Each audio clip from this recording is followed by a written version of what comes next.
Olá, sexta-feira, não é uma sexta-feira breja por causa da pandemia, mas que seja uma sexta-feira de festa para você e um bom fim de semana. Dia 19 de junho de 2020, lindo dia de sol, com repercussões muito importantes, muito relevantes de duas notícias de ontem.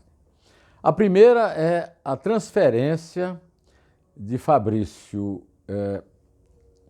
Queiroz, faz tudo do primogênito de Jair Bolsonaro, Flávio Bolsonaro, do cativeiro paradisíaco de Atibaia para o inferno prisional do complexo de Jericinó, em Bangu, na periferia miserável e violenta do Rio de Janeiro. O segundo, o vídeo pra lá de constrangido do presidente Jair Bolsonaro na délivrance, digamos assim, do ministro da Falta de Educação, Abraham Weintraub. Então vamos por partes. Em primeiro lugar, vamos acabar com esse negócio de ficar usando eufemismo, com diminutivozinho, para tornar simpático crimes hediondos. Rachadinha, rachide, nada disso. Esse negócio do camarada nomear funcionários fantasmas a salários de no mínimo R$10.000 para receber quase tudo de volta e não exigir que eles trabalhem, isso é um crime hediondo, porque é um crime de peculato, uso de dinheiro público em benefício pessoal, corrupção e lavagem de dinheiro. Desses crimes é que são acusados Fabrício de Queiroz e o seu chefe, Flávio Bolsonaro. Ontem, no live que sempre faz às quintas, Jair Bolsonaro tentou encerrar o caso. Esse caso está encerrado para mim. Não, não está não, viu? Não está, em primeiro lugar, porque a sua sombra paira sobre o caso a partir do Fabrício. Quem é o Fabrício? Um amigo seu dos tempos do serviço militar, dos tempos dos paraquedistas e tal. Segundo, quando o Bolsonaro conheceu o Fabrício, o Flávio era um menino. O Bolsonaro é que botou o Flávio no gabinete, e o Bolsonaro é que é o responsável pelo fato de que o Flávio não teve que fazer nada na vida, nem administrar o seu gabinete de deputado estadual, para o qual tem sido eleito repetidas vezes, até se eleger agora senador. Então, vamos parar com essa história. Depois é o seguinte, o Bolsonaro diz, olha, houve uma prisão espetaculosa. Em primeiro lugar, ele e os adeptos dele não reclamavam da prisão espetaculosa do Lula e dos adversários, né? Agora estão reclamando porque é o Fabrício. Em relação a isso, eu tenho que reconhecer que o Bolsonaro é muito ignorante, então vou tentar dar uma explicação lógica, simples para ele. O grau de espetáculo de uma notícia nos meios de comunicação é o interesse do público.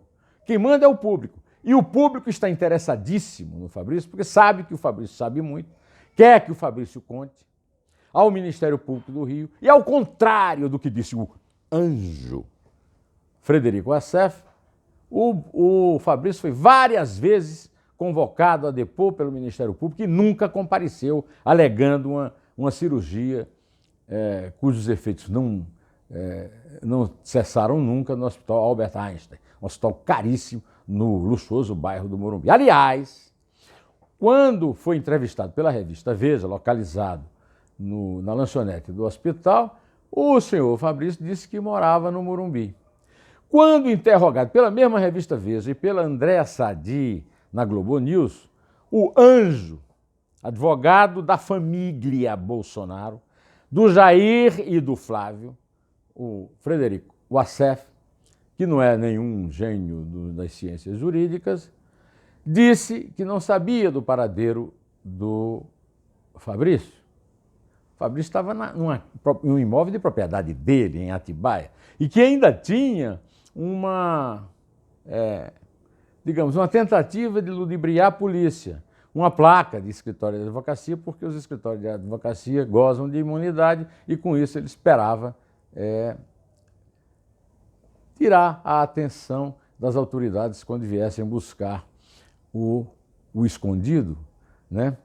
O homiziado ou sequestrado, aquele que estava em cárcere privado lá no imóvel luxuoso, no Paraíso de Atibaia, na Mantiqueira, na Grande São Paulo. Pois bem, aí nós introduzimos essa personagem, desse anjo dos Bolsonaro, para dizer que o presidente incorreu também num errinho, quando disse que o Fabrício estava em Atibaia para tratar da saúde. Olha, Atibaia fica a 65 quilômetros do Hospital Albert Einstein. Ele foi ao Hospital de Atibaia fazer consulta, não tinha tratamento lá. E fica longe do Rio, onde teoricamente ele... Quem é que paga isso? Quem pagou os 175 mil reais em dinheiro vivo, sem origem, que a mulher dele usou para bancar as contas do hospital, né? Então, quem está bancando o sumiço da mulher? Quem está bancando o sumiço da senhora Márcia de Oliveira Aguiar, que simplesmente avisou em mensagens capturadas pelo Ministério Público que ia fugir se fosse procurada.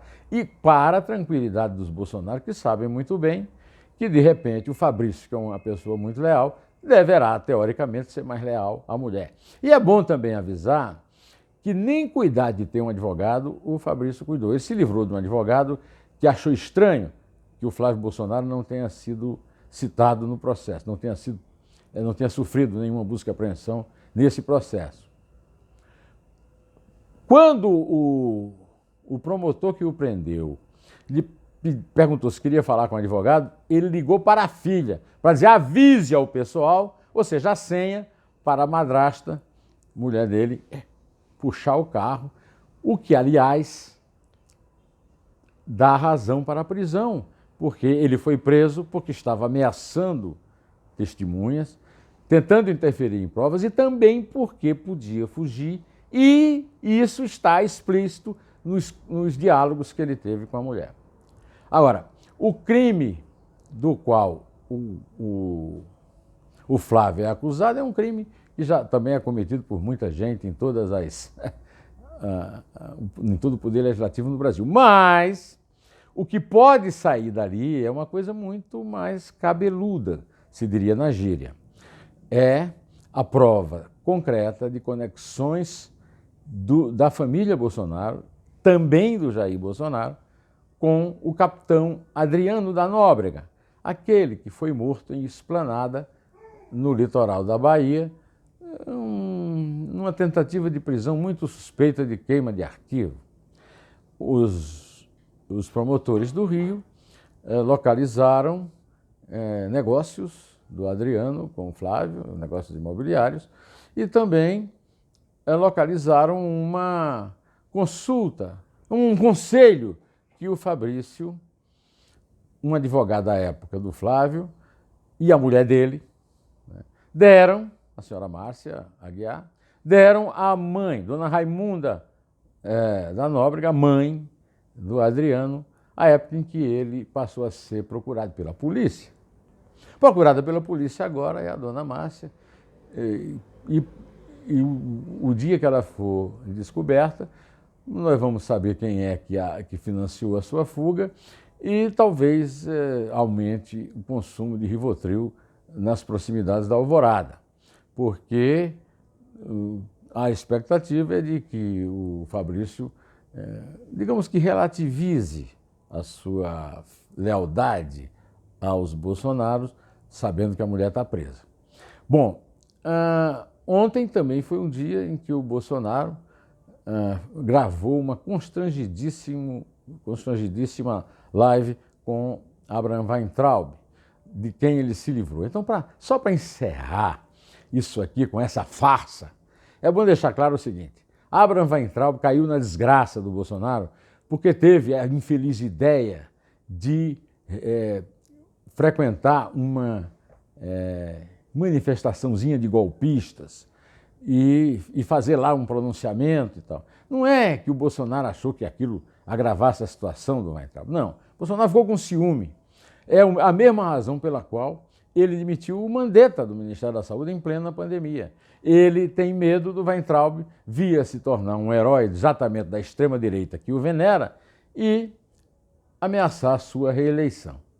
Por isso é que eu digo que eu não sei qual é o número de cadáveres pelos quais o presidente da República é responsável com o seu desprezo pelo combate à Covid. O certo é que já passamos de 1 milhão de casos. E isso é um absurdo. E até agora, nós não temos um ministro da Saúde. Temos instalado lá um gabinete militar comandado por um general de intendência.